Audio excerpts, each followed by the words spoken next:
Dear learners, Namaskar. I am Dr. Amiteshwar Ratra, Associate Professor at STRIDE, IGNOU. Now, we will discuss Cognitive Theory Part 2. This is part of your MDE 412 course. In this session, we will focus on Bruner's theory of instruction and David Ausubel's theory of learning. And also, we will discuss applications of cognitive theory on instruction design. Now let us begin with Bruner's theory of instruction. In the previous sections, you have studied about Jean Piaget. Now we will discuss Jerome S. Bruner. Bruner defined learning as the process in which learner receives the instruction and work independently without support of a teacher. According to Bruner, instruction should take into account the nature of students as knowers, the nature of knowledge, and the nature of the process of getting knowledge. According to Bruner, there is modes of representation. So, Jerome Seymour Bruner, who was an American psychologist, contributed to cognitive psychology and cognitive learning theory in educational psychology. Bruner theorized that learners go through three major stages of intellectual development, and these are an active stage in which the learners learn about the world around them by acting object. In a sense, an object is what you can do with it. A glass is used to drink while a chair is to sit on it. Then the next stage is iconic stage. Here the learners progress from an active stage to iconic stage where the experiences and objects are represented as concrete images.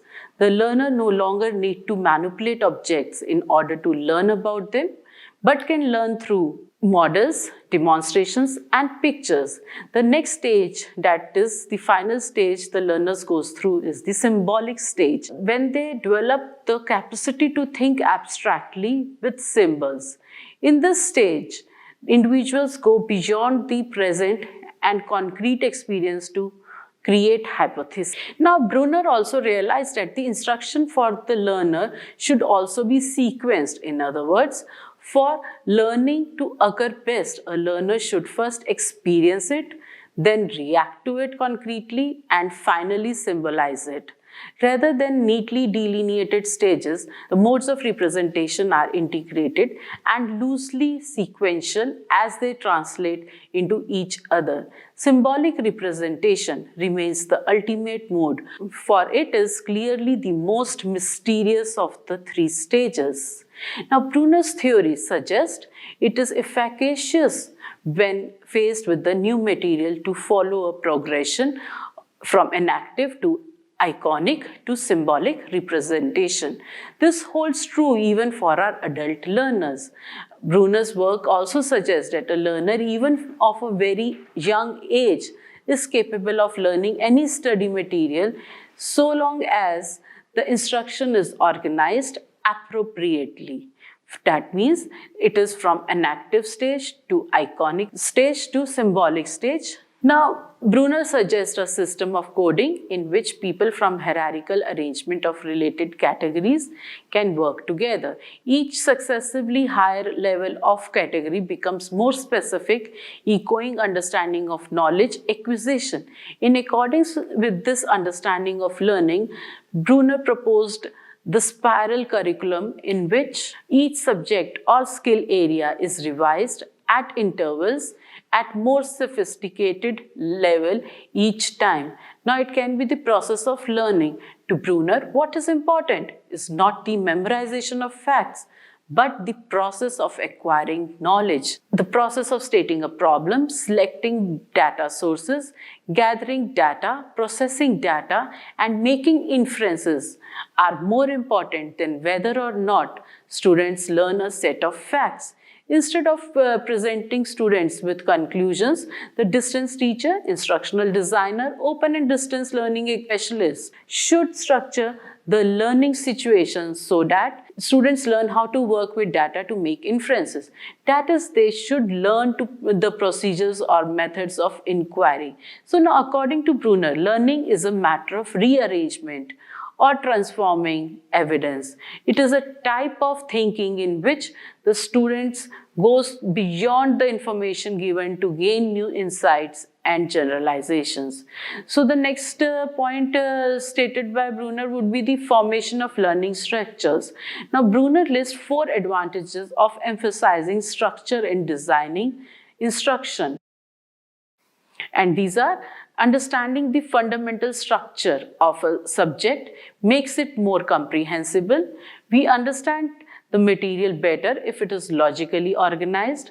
A structure permits the student to narrow the gap between elementary and advanced knowledge if given the appropriate learning experiences. Every distance learner can understand some of the basic concepts in a subject area.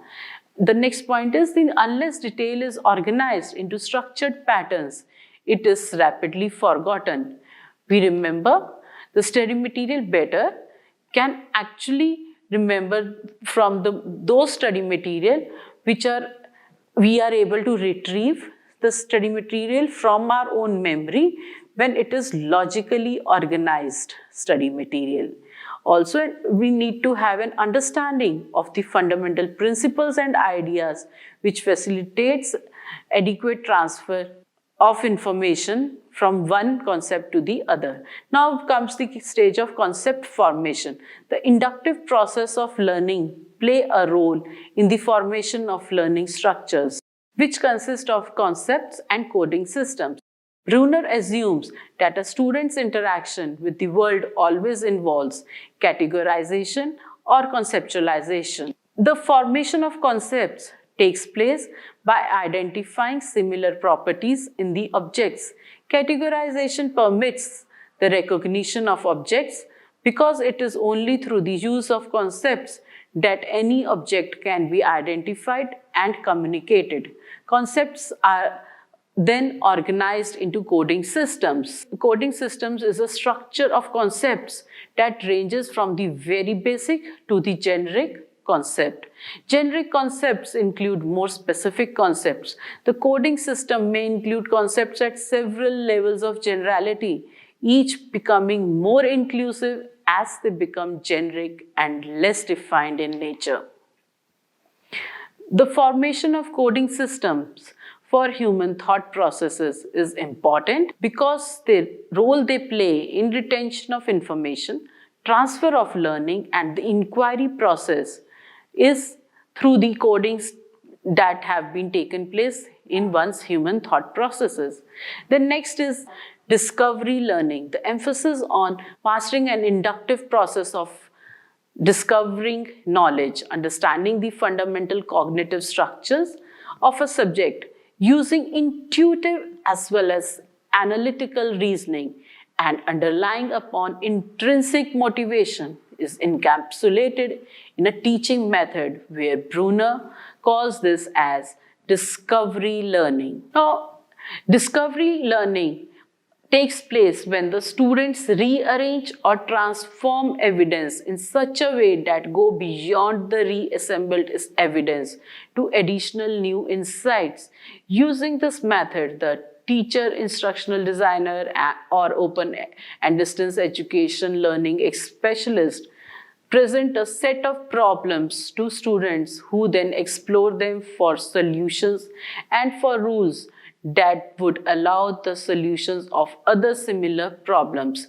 The teacher, instructional designer, the open and distance learning expert, the learning specialist guides the students through an inductive inquiry process similar to the process used by the specialist who originally discovered the concepts and the theories in the specific subject area. As a result, students group and reorganize the material being studied. They discover the relationship that exists among the concepts and organize them into coding. Now let us discuss the applications of Bruner's theory for especially applicable in distance learning. So we would say that applications is applicable for teachers as well as for our distance students. So when we say it is for teachers, we will say it redefines the teaching role as facilitator rather than only the transmitter of knowledge. When we think about our students, then we can say that students are actively learning and gaining learning experiences. The next point is, for teachers, distance teachers, it stimulates learning and inquiry by setting challenging problems for students to solve. Why? For students, we can ask questions while investigating, like how, why, different from so and so. Now, we also provide resource-rich learning environment to the teacher. We also provide opportunities for students to interact with the material actively, iconically, and symbolically. We also allow for individual differences in ability, interest, and prior knowledge and experience to be present. So we also, when we are looking, this is from the teacher's point of view, when we are looking from the student's point of view, students are motivated to observe directly, draw diagrams and pictures, record the observations, and describe from one's own experiences. For teachers, they monitor the quality of learning taking place in terms of students' ability, interest, and experience. And for students, we will say infer and generalize from their experiences the knowledge being gained. Over here, then for the teachers has to revisit the material of increasingly higher levels of abstraction, and the students have to also to revisit the material and the concepts and redesign investigations based upon what is needed by them, verify that all the inquiries and hypotheses are answered through the student's own discovery learning method. So now let us come over to the next theorist for today's session, who is David Ausubel. So we will now discuss David Ausubel's theory of learning. David Ausubel was a cognitive psychologist who is credited with the learning theory of advanced organizers.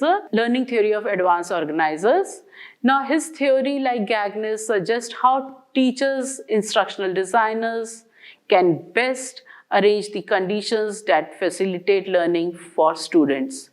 Now, the overarching idea in Ausubel's theory is that knowledge is hierarchically organized, that new information is meaningful, the extent to which it can be related, attached, or anchored is to what is already known.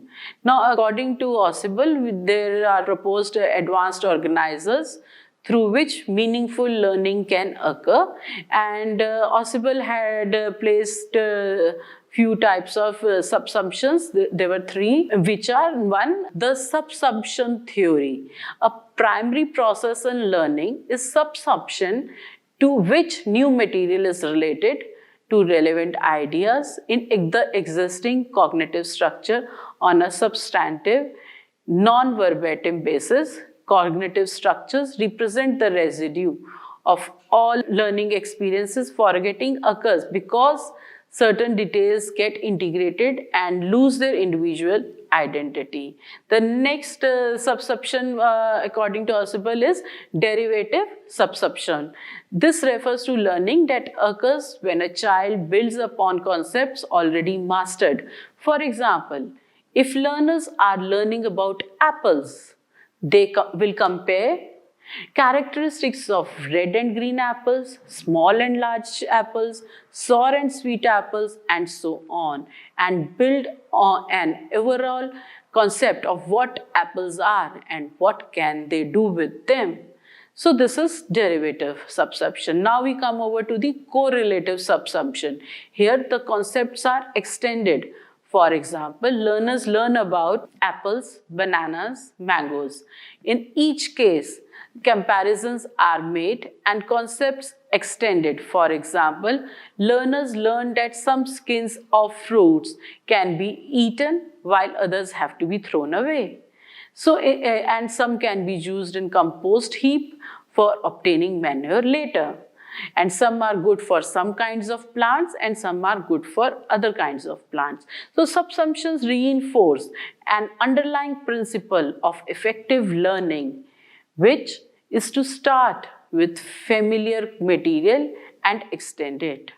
For this, general principles are often given, which are then tested through examples. Now the next subsumption is obliterative subsumption. This refers to the distinguishing ability of the material to be learned. Now if we want the study material to be remembered, it must have distinguished characteristics. Otherwise, it will be forgotten. For example, it would be important to point out why some apples are best used for eating raw and why some can be used for making apple pie by cooking. So in other words, similarities and differences should be highlighted to understand a given concept better. So now we come over to meaningful reception learning. Now according to Ausubel, in meaningful reception learning, the material is to be learned, is presented to the learners in a relatively complete and organized form. The learners are expected to discover much of the study material themselves and to organize it in their own way. Now, Ausubel stresses meaningful learning as opposed to rote learning or memorization and reception or received knowledge. Rather, than discovery learning. Ausubel maintains that learning is through reception and discovery learning is inefficient and not necessary in most circumstances. According to Ausubel, the focus of attention should be on how to make reception learning most effective. Now, to help learners learn verbal material, Ausubel recommends that he calls reception learning in which material is organized from top down, that is from the most inclusive to the most specific. Ausubel also advocates the use of advanced organizers. An organizer is a set of ideas or concepts that is given to the learner before the material is to be learned. Now, it is meant to provide the stable cognitive structure to which new learning can be anchored. Organizers can also be used to facilitate the recall of the facts. Now, advanced organizer entails the use of introductory materials with a high level of generality that introduce new material and facilitate learning by providing an anchoring idea to which the new idea can be attached. Cognitive theorists believe that it is essential to relate the new knowledge to the existing information learned. Distance teachers, instructional designers, learning experts, learning specialists can facilitate learning by organizing information presented so that new concepts are easily relatable to the concepts already learned. Now, for examples of devices that can be used are like pictures, titles of stories, reviews of previously learned concepts, short video segments, a paradigm, grammar rules, etc. Now we next come to the progressive differentiation. According to Ausubel, the purpose of progressive differentiation is to increase the stability and clarity of anchoring ideas. The basic idea here is that if you are presenting three related topics, say A, B and C, then rather than presenting all the topics of A, then going to B, you should make a spiral approach. You should be able to relate A and B and C and help the learner to understand the material better. That is, when you go through the study material, you would teach the big ideas, that is, those of the highest in the hierarchy in all the three topics, and then on successive steps you would begin to elaborate the details. Along the way, you would point out principles that the three topics had in common, things that differentiated them up from each other. Now we come over next to the implications of instructional design according to Ausubel. Now, Ausubel had related to based his instructional events on the meaningful reception learning. So according to Ausubel, logically organize the study material, link the material to what learners already know, relate the study material directly to learners' existing concepts, use effective expository teaching methods, in particular explanation, narration and demonstration, present advanced organizers to the learner before the study material is to be learned, is presented. Then the study material is to be learned in a variety of contexts. review the study material presented, learned, and provide effective feedback. Apply acquired learning in novel situations to demonstrate transferability.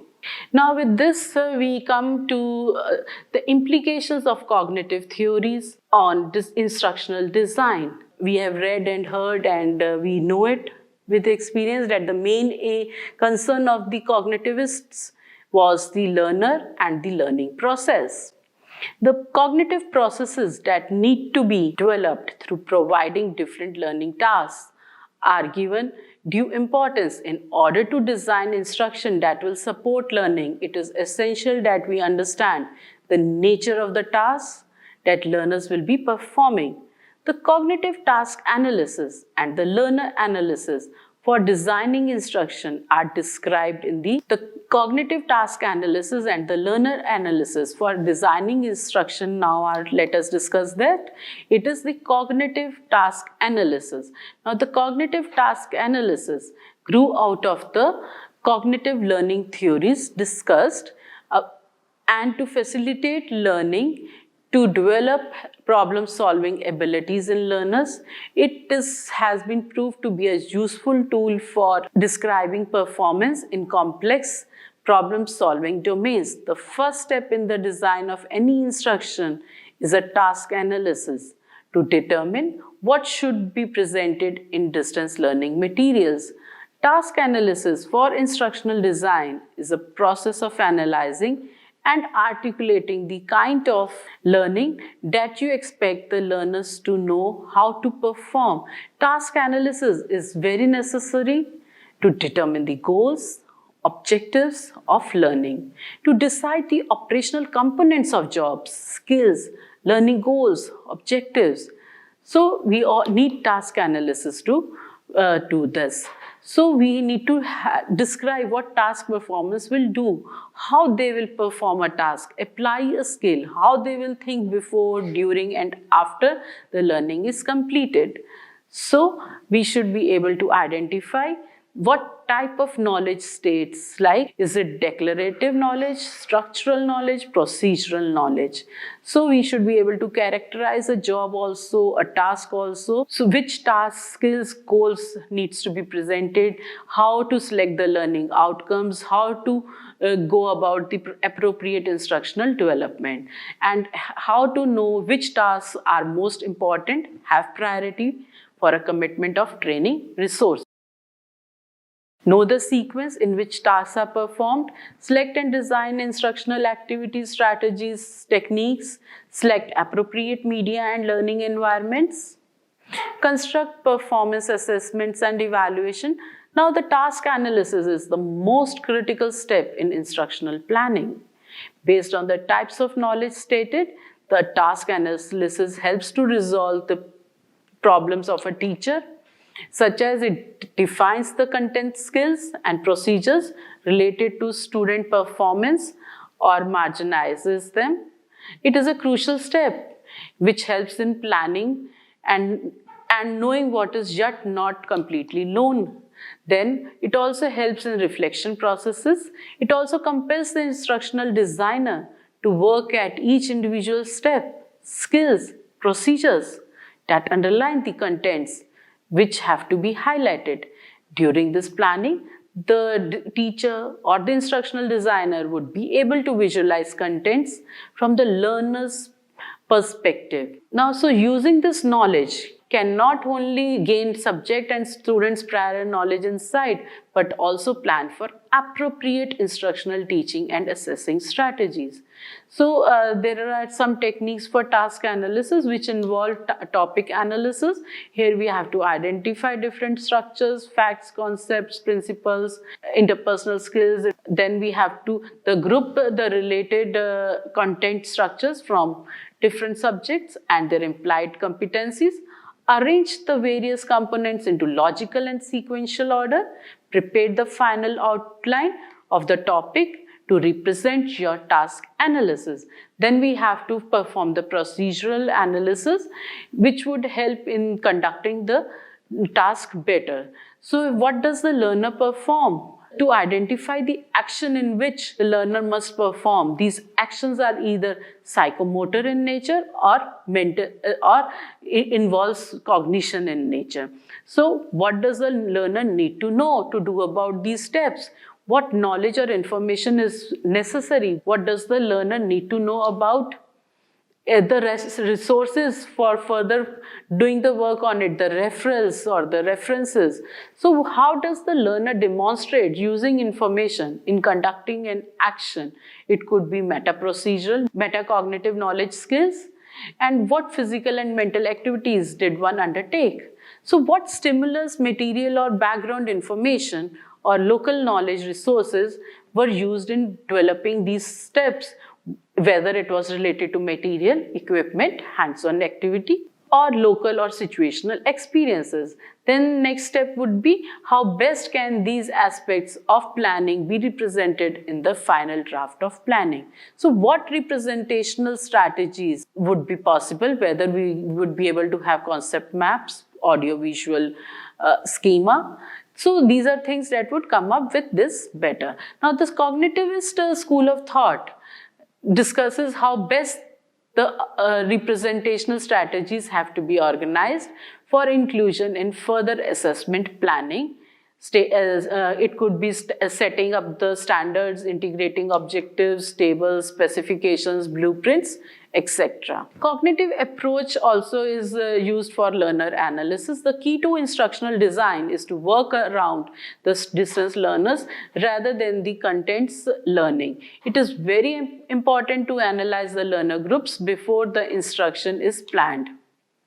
So the learner styles are the key in developing effective self-learning materials, and the teacher and the instructional designer must be able to identify the target learners. Prior to this, one should also have an understanding of learner characteristics in order to analyze the learners before learning experiences are planned for them.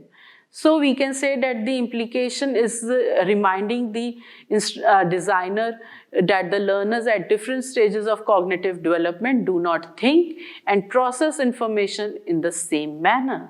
Learning materials and activities need to be designed and appropriately to fit developmental needs of individual learners.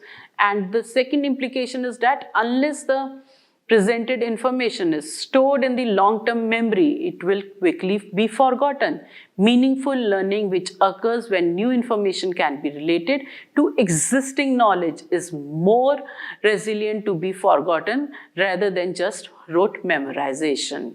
With this, we come to an end of this video session. In this session, we learnt about Bruner's theory of instruction, David Ausubel's theory of learning, and applications of cognitive theories on instructional design. Now I, Dr. Amiteshwar Ratra, Associate Professor at Stride, IGNOU, says you bye, and we will meet you again in another session. Namaskar.